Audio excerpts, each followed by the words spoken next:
nomadic Kyrgyz people gave birth to the rich culture that has become a timeless treasure. As part of the clothing culture within it, a kalpak is one of the national headwear kinds whose making techniques have been carefully preserved throughout the centuries. A kalpak truly differentiates the Kyrgyz costume and is safeguarded as one of the main national treasures. A kalpak is a headwear for men. It is worn by men of all ages, from infant boys to mature, white-bearded old men. Our national headwear fits men of any age very well. Кыргыз елін танытып тұрған қалпағы бар. Мына мамлекетіміз бар, аймағымыз бар. Өте кереметтүү қос мекенimiz бар, тобыз, суыбыз бар. Анан ошонун ичинде ушул ак калпагыбыз, баш кийимибиз бул элдин, улуттун куту. In fact, one could guess the age of a man by the material used for decorations and by the patterns of the kalpak he was wearing. Besides, the shape of the head could also give away the wearer's social status. Whereas kalpak is an everyday headwear, it is also considered to be a national symbol of the Kyrgyz people. That is because our ancestors said that the Alato Mountains were the crown of the Kyrgyz land and that kalpak was the crown of the nomadic Kyrgyz people.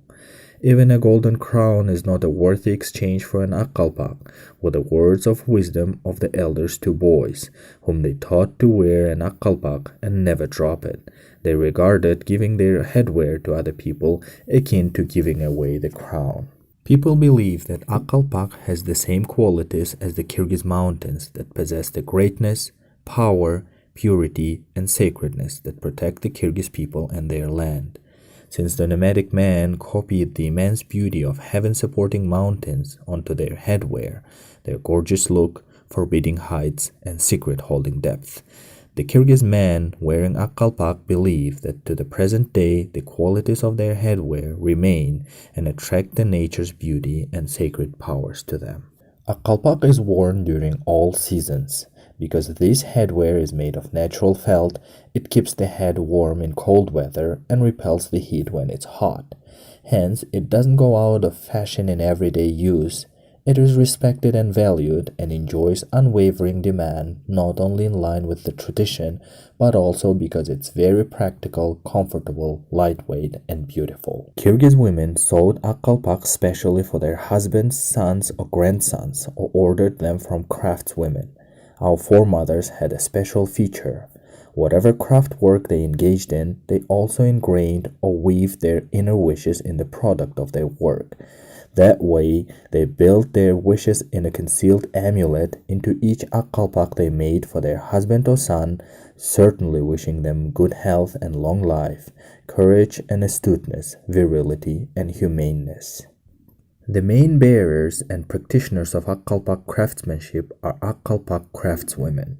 They transmit their knowledge and skills in a traditional way, from the master to apprentice, via oral coaching, practical demonstration, and joint making in the workshop. For them, kalpak craftsmanship is a vocation, important activity in life, which they enrich through their skills and mastery and pass on to the next generation. In general, kalpak is white, and depending on its making technique, can have the following designs: tuyuk, folded kalpak; eki tala, two-faced kalpak; and tört tala, four-faced kalpak.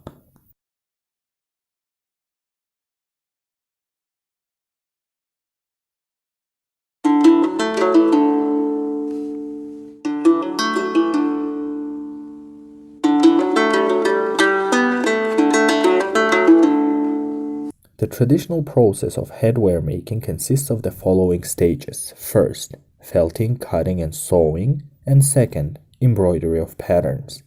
One group of kalpak craftswomen is responsible for felting, cutting, and sewing of headwear. Some craftswomen prepare felt for making kalpaks themselves.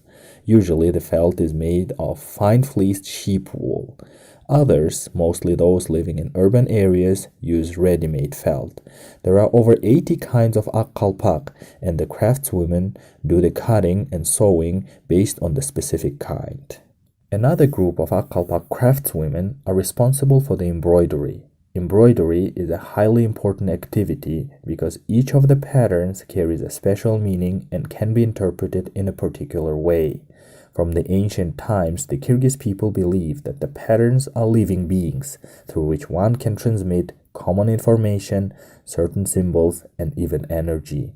That is exactly why the Kyrgyz people use the term living patterns. Depending on the type of the kalpak and its purpose, the craftswomen embroider the corresponding patterns and ornaments. There are also kalpak craftswomen who possess all of the skills such as felting, sewing, and embroidery. Usually, these are experienced masters who take individual orders. In recent years, upon the special initiative of individuals and representatives of the kalpak craftswomen community, people have celebrated the Day of kalpak on March the 5th. Also, there are currently a lot of organizations, scholars, and students who carry out high visibility activities such as exhibitions, festivals, and seminars dedicated to safeguarding the continuity of the main traditional Kyrgyz headwear making techniques as cultural heritage.